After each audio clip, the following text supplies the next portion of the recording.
Elvis, de Baz Luhrmann, te atrapa desde el primer momento. Un brillante y nada convencional biopic contado desde el punto de vista del coronel Parker, su manager durante más de 2 décadas. There are some who'd make me out to be the villain of this here story. Un farsante con un pasado misterioso que jugó muchos papeles en la vida de Elvis. No solo fue su manager, ejerció de mentor, guía, padre, jugó con sus miedos y le exprimió, pero le convirtió en quien era, un mito, el rey del rock. Elvis nunca se llamó a sí mismo el rey, nunca se vio como el rey. De hecho, alguna vez dijo que no le llamaran así y señaló a Fats Domino como el verdadero rey del rock. Siempre dijo que él no había inventado el rock and roll. Además, Elvis era bastante religioso. En alguna ocasión dijo que solo hay un rey, el rey de reyes, ¿sabes? Así que le incomodaba bastante esa idea. Are you born with destiny? Or does it just come knocking at your door? Se crió en una comunidad negra, rodeado de música gospel y rhythm and blues. Era uno de los pocos blancos en la calle Beale de Memphis. Elvis tenía la capacidad de observar, absorber y sintetizar todo para crear algo nuevo, como él mismo dijo, darle su toque. In that moment, I watched that skinny boy transform into a superhero. Si hubiera un rey, sería el empresario, el coronel Parker, que controlaba su mundo. Solo le interesaba el poder y el dinero. He was my destiny. Su compleja relación estaba marcada por la dependencia mutua y el chantaje financiero y emocional. If you don't listen to me,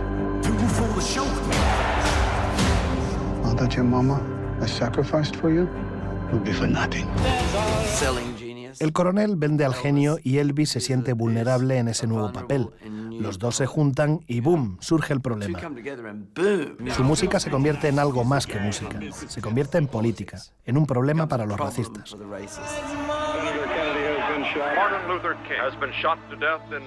En un momento en el que el país necesitaba sanar, ¿quién mejor que Elvis para trasladar el mensaje que necesitaban escuchar? When things are too dangerous to say, sing. If I Can Dream es un discurso hecho canción, una canción que llegó a todos. Tragedy, but it has nothing to do with us. It has everything to do with us. En algunos momentos de su vida se rebeló contra lo que otras personas podrían haber querido que hiciera, y en su lugar hizo lo que sentía que era lo correcto. Estoy emocionado de que la gente lo llegue a ver, que descubran al Elvis rebelde.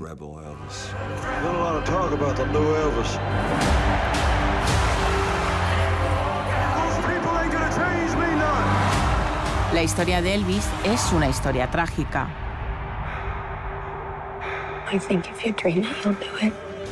La película se detiene en alguno de los momentos claves de su vida, desde que era un niño y veía cantar a los negros a su muerte, solo en Graceland, a los 42 años, pasando por su primera grabación, el escándalo, el ejército, Hollywood, el concierto mundial vía satélite del 73, un curioso programa de Navidad que acabó haciendo historia, las adicciones y el amor.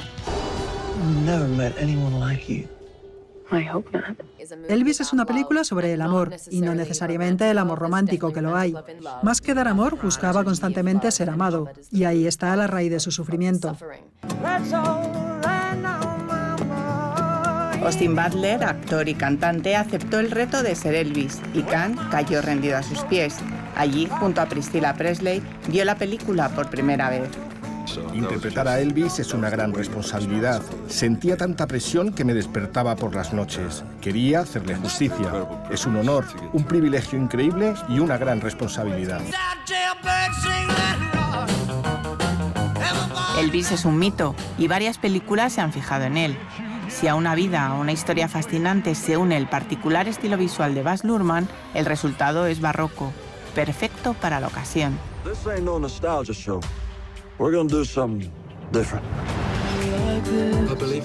Si en Moulin Rouge echaba a volar su imaginación en el París de 1900 con música pop, ahora es fiel al material documental. De hecho, reproduce algunas actuaciones plano a plano, pero siempre está su sello. Elvis tiene un montaje frenético y arreglos musicales sorprendentes. Disfrutable gracias al ritmo, la elección de los temas y unos actores, Tom Hanks y Austin Butler, que consiguen que nos olvidemos que lo son. Sus más de 2 horas y media se hacen cortas y te deja momentos inolvidables. Elvis de Baz Luhrmann es deslumbrante, brillante y vibrante en todos los sentidos.